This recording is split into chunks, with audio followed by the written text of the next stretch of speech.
O milagre que mudou a vida de Vitor, quando a fé venceu a dor. Vitor sempre foi um homem forte. Trabalhador, pai de família, daqueles que não reclamavam mesmo quando a vida apertava.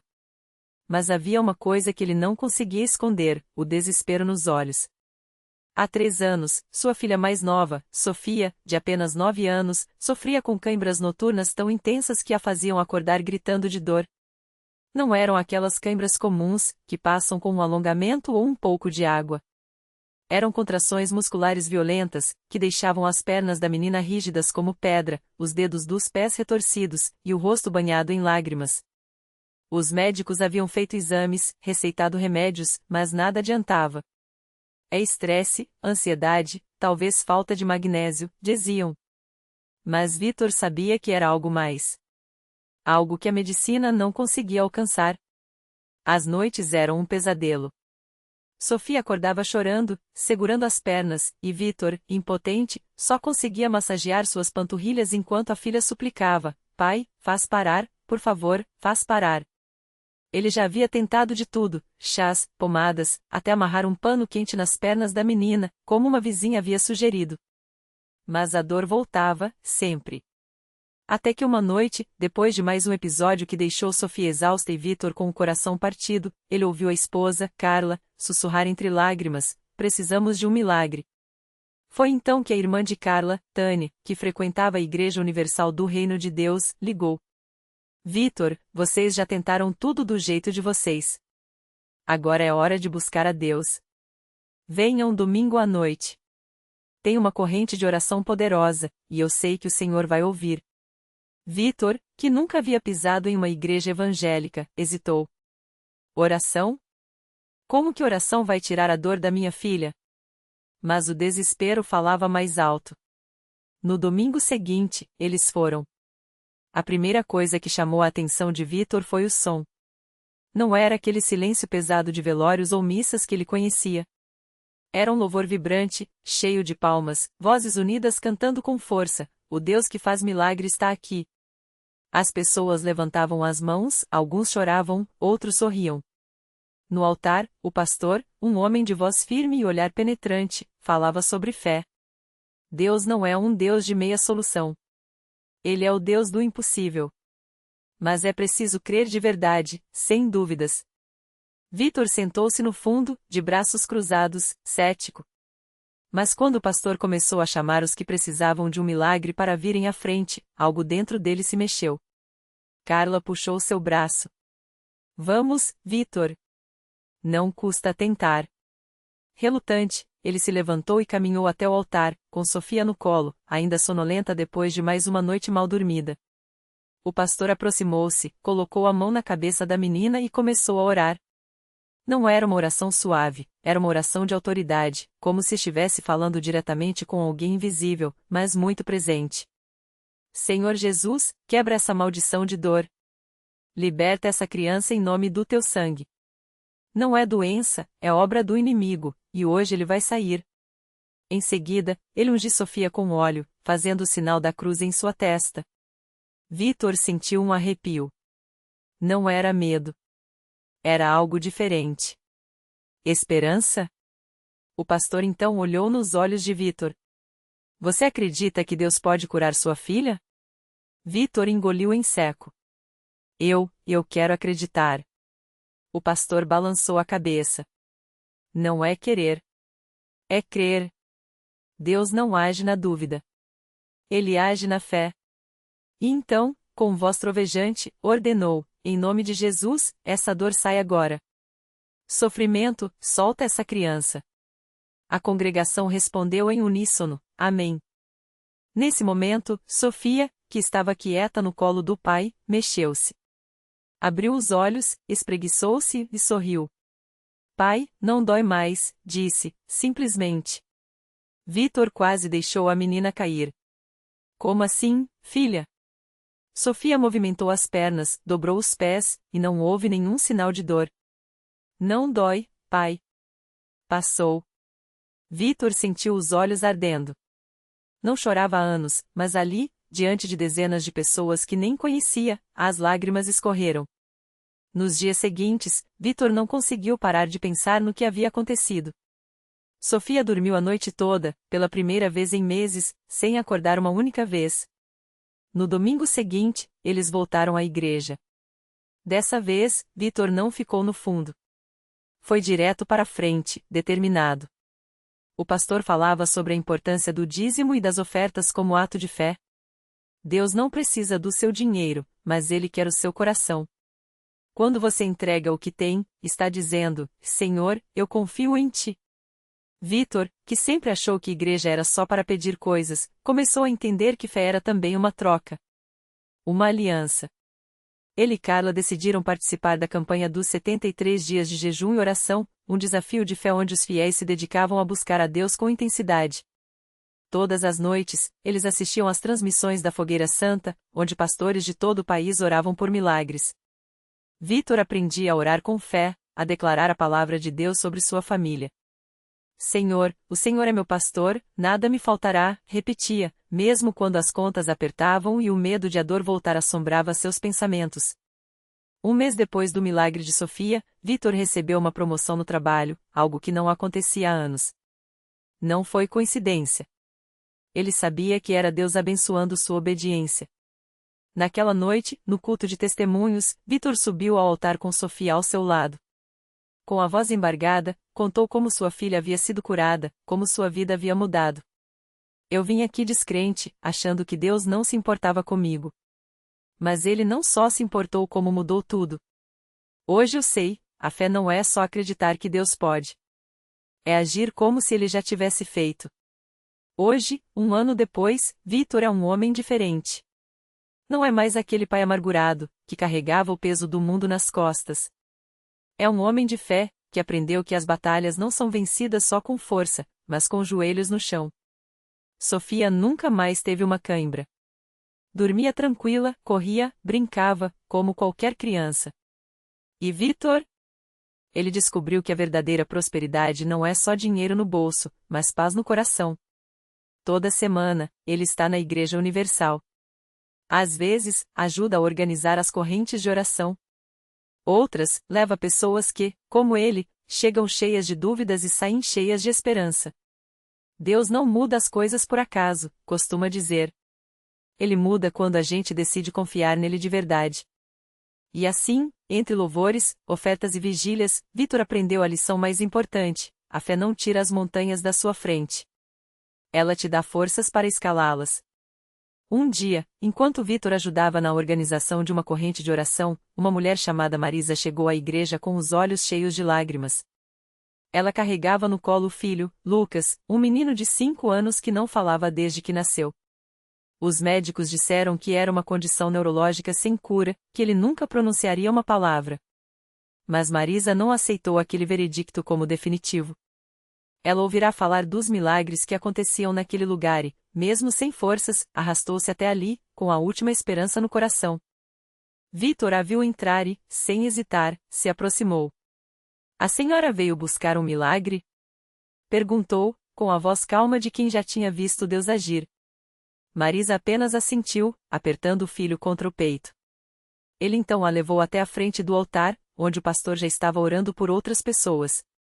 Deus não esquece de ninguém, Vitor sussurrou, enquanto colocava a mão no ombro dela. Hoje, a vitória desse menino vai ser testemunhada por todos nós. O pastor impôs as mãos sobre a cabeça de Lucas e começou a orar com autoridade. Não eram palavras bonitas ou vazias, eram clamores cheios de fé, como se cada sílaba carregasse o poder de Deus. De repente, o silêncio da criança foi quebrado. Primeiro, um gemido baixo. Depois, um som gutural, como se algo dentro dele estivesse se soltando. E então... Mãe. A palavra saiu fraca, mas clara.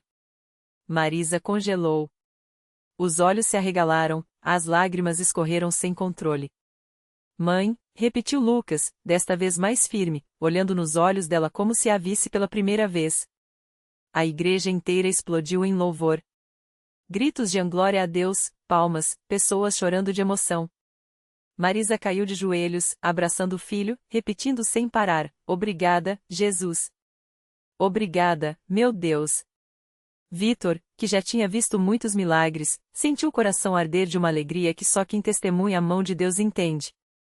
Ele se ajoelhou ao lado deles e orou: Senhor, assim como o Senhor abriu a boca desse menino, abre os nossos olhos para enxergar que nada é impossível para ti. Nos dias que seguiram, Lucas não parou mais de falar. Os médicos, que antes davam sentenças, agora coçavam a cabeça, sem explicação. Marisa voltou à igreja com o filho, dessa vez não mais chorando de desespero, mas de gratidão. Ela se batizou nas águas, entregou a vida a Jesus e se tornou mais uma guerreira na obra de Deus. Vítor, ao ver aquela transformação, sentiu que sua própria fé havia crescido ainda mais. Ele lembrava do dia em que entrou naquela igreja arrasado, sem rumo, e agora via vidas sendo restauradas ao seu redor.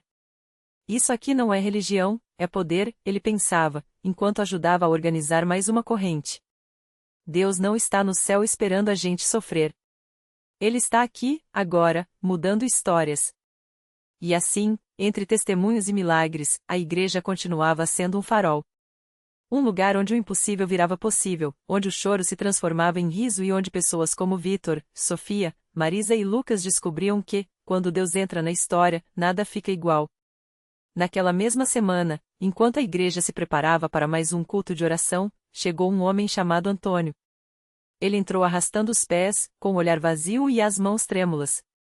Vítor o reconheceu imediatamente, era um antigo colega de trabalho, que há anos lutava contra o vício em álcool. Antônio mal conseguia ficar de pé, seu corpo fraco e sua alma ainda mais abalada. Não aguento mais, irmão, ele murmurou, segurrado por Vítor, que o levou até um banco na frente. Já tentei de tudo. Reabilitação, médicos, promessas. Nada adiantou. Só vim aqui porque não tenho mais para onde ir. Vítor não disse nada. Apenas colocou a mão no ombro dele e sussurrou: Deus vai te encontrar aqui. E Deus encontrou mesmo. Quando o pastor chamou os que precisavam de libertação, Antônio se levantou com dificuldade. As lágrimas escorriam sem controle enquanto ele confessava sua fraqueza, seu desespero. A igreja toda se uniu em oração, mãos levantadas, vozes clamando pelo milagre. E então, algo aconteceu. Antônio sentiu um calor intenso percorrer seu corpo, como se uma corrente elétrica o invadisse. De repente, aquele desejo insaciável pelo álcool, que o perseguia há mais de uma década, simplesmente desapareceu. Não foi uma diminuição, não foi uma luta. Foi como se alguém tivesse arrancado a raiz do mal pela força. Está acontecendo. Ele gritou, caindo de joelhos. Não sinto mais nada. Jesus me libertou. A igreja explodiu em louvor. Homens e mulheres choravam, abraçavam Antônio, agradeciam a Deus por mais uma vida resgatada. Vítor, com os olhos brilhando, não conseguia conter a emoção. Isso aqui é real, ele pensava. Não é teoria, não é filosofia. É Deus agindo no agora. Nos dias seguintes, Antônio não só deixou o vício, como começou a frequentar os cultos com uma fé inabalável. Sua família, que já havia perdido as esperanças, viu o milagre com seus próprios olhos. Sua esposa, que há anos orava por ele em silêncio, agora o via de pé, firme, com a Bíblia na mão e um sorriso que só quem experimenta a verdadeira libertação pode ter. Enquanto isso, Marisa, a jovem que havia sido curada da depressão, decidiu se dedicar ao trabalho com adolescentes na igreja. Ela sabia bem o que era se sentir sozinha, sem saída, e agora queria ser um instrumento de Deus para outros que passavam pelo mesmo. Lucas, o menino que fora curado da doença rara, crescia saudável, brincando no pátio da igreja enquanto sua mãe, Sofia, ajudava na escola bíblica. Cada vida transformada se tornava uma semente. Cada testemunho, um convite. E assim, a igreja continuava crescendo, não por estratégias humanas, mas pelo poder de um Deus que não desiste de ninguém. Uma tarde, enquanto Vítor e Antônio conversavam no pátio, um carro parou bruscamente em frente ao templo. Uma mulher saltou chorando, carregando nos braços uma criança sem vida. Seu rosto estava desfigurado pela dor. Meu filho. Ele não respira mais. Ela gritou, correndo em direção à porta. Sem hesitar, o pastor e os obreiros a receberam, colocando a criança no chão. Mãos se estenderam, vozes clamaram em uníssono: Senhor, devolve a vida a esta criança. Por alguns segundos, só se ouviu o silêncio tenso da fé sendo posta à prova. Então, de repente, um gemido fraco. A criança tossiu, abriu os olhos e começou a chorar. A mãe caiu de joelhos, abraçando o filho como se nunca mais fosse soltá-lo. Ele estava morto. Ela repetia, entre lágrimas. Meu Deus, ele estava morto. A notícia do milagre se espalhou pela cidade. Jornais locais vieram, curiosos queriam saber o que acontecia naquele lugar. Mas quem entrava na igreja não encontrava espetáculo, encontrava amor. Não via show, via vidas sendo restauradas. Não ouvia discursos, ouvia Deus falando ao coração. Vitor, agora um obreiro dedicado, olhava tudo aquilo e lembrava do dia em que entrou ali quebrado. Se Deus fez isso por mim, por Sofia, por Antônio, por essa criança, Ele pode fazer por qualquer um, pensava. E essa certeza o movia a continuar, a não desistir, a acreditar que cada alma que cruzava aquelas portas tinha um encontro marcado com o milagre. Porque ali, naqueles bancos simples, entre pessoas comuns, o céu e a terra se encontravam. E Deus, fiel como sempre, continuava escrevendo histórias de vitória. Naquela mesma semana, uma mulher chamada Marisa chegou à igreja arrastando mais do que o próprio corpo cansado, ela carregava uma dor que parecia não ter fim. Havia 3 anos, seu filho Lucas, então com 10 anos, desaparecera sem deixar rastro. A polícia tinha investigado, vizinhos tinham ajudado nas buscas, mas nada. Marisa vivia entre a esperança e o desespero, acordando todas as madrugadas com o mesmo pesadelo, o rosto sorridente do menino se apagando como uma vela ao vento. Ela entrou na igreja quase por acaso, levada por uma amiga que insistia, vem só hoje, Marisa. Não custa nada. Sentou-se no fundo, de braços cruzados, olhando tudo com desconfiança. Os louvores soavam bonitos, mas seu coração estava surdo. Até que, no meio da pregação, o pastor falou sobre a dor de uma mãe que perdeu o filho, não por morte, mas por distância. Foi como se alguém tivesse aberto uma janela em sua alma. As lágrimas vieram sem aviso, quentes e abundantes, molhando suas mãos trêmulas. Quando o pastor fez o apelo, convidando quem precisava de um milagre a vir à frente, Marisa hesitou. Mas algo dentro dela, talvez a última faísca de fé, a empurrou para frente. Ajoelhada, entre soluços, ela ouviu o obreiro Vitor se aproximar. Ele colocou a mão em seu ombro e orou com uma convicção que a surpreendeu. Senhor, o Senhor sabe onde Lucas está? Traga-o de volta para os braços dessa mãe, como o Senhor trouxe o filho da viúva de Sarepta. Em nome de Jesus. Os dias passaram, e Marisa continuou frequentando a igreja, mesmo sem sinais do filho. Até que, numa tarde de sábado, enquanto ajudava a arrumar a sala das crianças, o telefone tocou. Era a polícia. Um menino tinha sido encontrado em um abrigo em outro estado, depois de escapar de uma rede de tráfico. As descrições batiam. O nome batia. Lucas. Quando mãe e filho se reencontraram no posto policial, foi como se o tempo tivesse parado. Lucas, agora mais magro e com olheiras, abraçou Marisa com força, chorando. Mãe, eu sonhei com a senhora todas as noites. Eu sabia que a senhora ia me achar. Marisa não conseguia soltar o filho, repetindo entre lágrimas, foi Deus, meu filho. Foi Deus que te trouxe de volta. No domingo seguinte, os dois estavam na igreja. Lucas, de mão dada com a mãe, ouvia atentamente enquanto o pastor contava sua história, sem expor detalhes dolorosos, mas destacando a fidelidade de Deus. No final do culto, Vitor se aproximou e abraçou os dois. Vocês são a prova de que ele ouve, disse, com os olhos brilhando. Marisa sorriu, apertando a mão do filho contra a sua. E não é só isso, obreiro. Ele não só ouviu, ele agiu. A notícia do milagre se juntou às outras que já corriam pela cidade. Mas na igreja, ninguém falava em casos. Falavam em vidas. Em famílias restauradas. Em Deus escrevendo direitinho nas linhas tortas da existência humana. E assim, entre um testemunho e outro, a fé daqueles que ali estavam crescia, não porque os milagres eram grandes, mas porque o Deus que os fazia era ainda maior. Porque ali, entre paredes simples e corações sinceros, o impossível virava possível.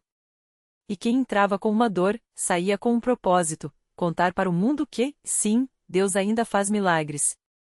E que a congregação cristã no Brasil era um lugar onde ele gostava de mostrá-los. Naquela mesma noite, enquanto as luzes da igreja ainda brilhavam sobre os bancos de madeira envernizada, um homem chamado João Batista entrou pela porta dos fundos, arrastando os pés como se cada passo pesasse uma tonelada. Ele não era de falar muito, mas seus olhos contavam uma história de noites em claro, de contas que não fechavam e de um vício que, aos poucos, tinha roubado tudo: a paz, o emprego, até o respeito da própria família. João Batista sentou-se no último banco, onde a sombra da coluna escondeu seu rosto marcados por rugas que não eram só do tempo. Ele não vinha à igreja havia anos. Na verdade, tinha prometido a si mesmo nunca mais pisar ali depois que, em um acesso de raiva, quebrou o quadro de Jesus que sua mãe tanto amava. Mas naquela noite, algo puxou. Talvez fosse o cansaço. Talvez fosse a lembrança distante de um hino que sua avó cantava enquanto fazia um pão de milho na cozinha de barro. O culto já tinha começado, e o coro entoava: Deus é fiel, ele não muda, ontem, hoje e sempre igual.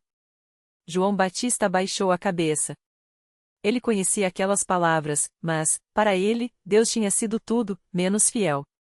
Onde estava a fidelidade quando sua filha chorava porque não tinha leite? Onde estava quando sua mulher, depois de tanto sofrer, simplesmente foi embora? Foi então que o obreiro que liderava a reunião parou no meio da mensagem e olhou diretamente para ele. Não com julgamento, mas com uma certeza que fez João Batista estremecer. Meus irmãos, disse o obreiro, hoje tem alguém aqui que acha que Deus esqueceu do seu endereço. Que acha que a porta da bênção se fechou para sempre. Mas eu digo, Deus não só sabe onde você mora, como já está batendo na sua porta. E ele não vai embora sem levar o que é dele. As palavras caíram como marteladas no peito de João Batista. Ele sentiu as mãos suarem, o coração disparar.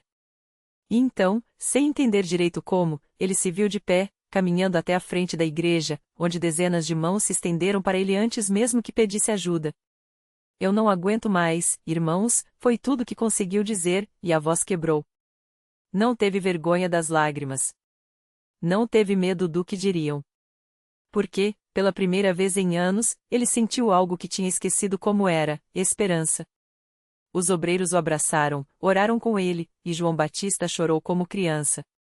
Não foi um choro de fraqueza, mas de alívio. Como se, de repente, uma corrente invisível que o prendia há anos tivesse se partido. Na semana seguinte, ele voltou. E dessa vez, não se escondeu no fundo. Sentou na segunda fileira, ao lado de um senhor que, depois do culto, lhe ofereceu trabalho na marcenaria. Preciso de um homem de mão firme, disse o velho carpinteiro.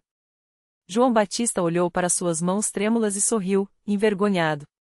Eu vou conseguir, irmão. Deus está me ajudando.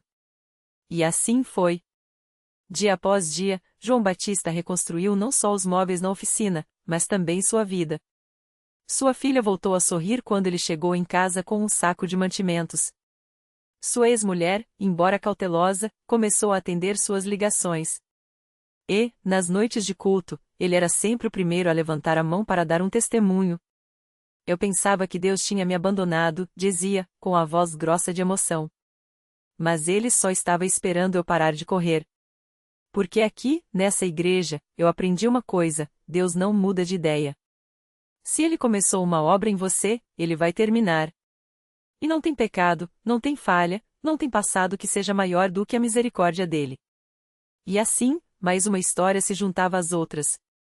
Mais um impossível a virava possível. Mais um coração que chegou quebrado saía de lá pulsando com um novo ritmo, o ritmo da graça. Porque na congregação cristã no Brasil, milagre não era só cura de doença ou solução financeira. Milagre era ver um homem como João Batista, que já tinha sido chamado de tudo, menos de filho de Deus, se levantar, firmes nas promessas, e dizer: eu sou novo. Eu sou livre. E isso aqui é só o começo. O milagre completo. João Batista saiu da igreja naquela noite com os pés descalços sobre o chão frio, como se quisesse sentir cada passo da sua nova jornada. O peso que carregava por anos, as noites sem sono, as mentiras que repetia até acreditar nelas, a culpa que o sufocava, havia se dissolvido em lágrimas no altar. Não foi um raio, nem uma voz do céu. Foi algo mais profundo, a certeza de que, pela primeira vez, ele pertencia. Na semana seguinte, voltou. Desta vez, não escondeu o rosto. Cumprimentou os irmãos com um aperto de mão firme, sorriu para as crianças que antes evitava por vergonha. No culto, quando o coro entoou grande é a tua fidelidade, ele cantou tão alto que sua voz rouca se misturou às outras, como um rio encontrando o mar. Alguém lhe estendeu um violão. Toca, irmão. Deus deu jeito nas tuas mãos também.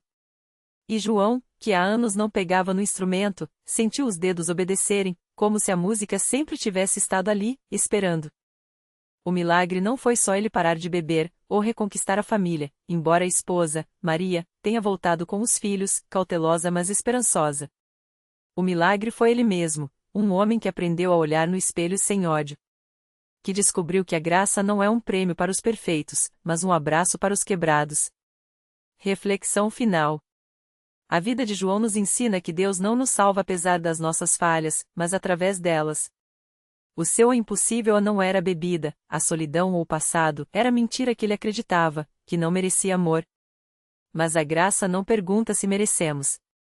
Ela chega, quebra as correntes e sussurra: agora, vive. Lição de vida. Se hoje você se sente como João, correndo, escondendo, se culpando, pare. Deus não está atrás de você com um martelo, mas à sua frente, com as mãos abertas. O milagre não é só mudar o que você faz, mas quem você acha que é. E isso, meu amigo, é só o começo. Porque histórias como a de João não terminam. Elas se multiplicam.